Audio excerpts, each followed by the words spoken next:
Hello everyone. In this video, I will show you how to change language on REDnote application. So first of all, open up your REDnote application.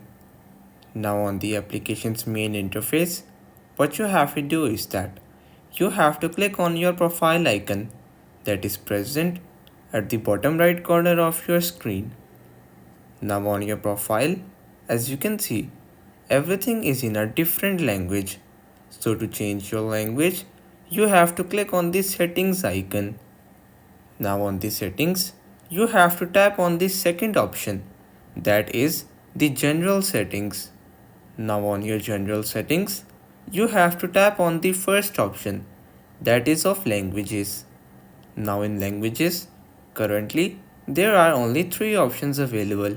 So you very simply have to select the English option and you will be able to easily change the language of your REDnote application. As you can see, my interface was reloaded on its own and the language is now changed from whatever language that was to English. So everyone, that's how you can change your language on REDnote application. That's pretty much all for today's video. Consider subscribing to our channel for more informative videos in the future. Until then, stay safe.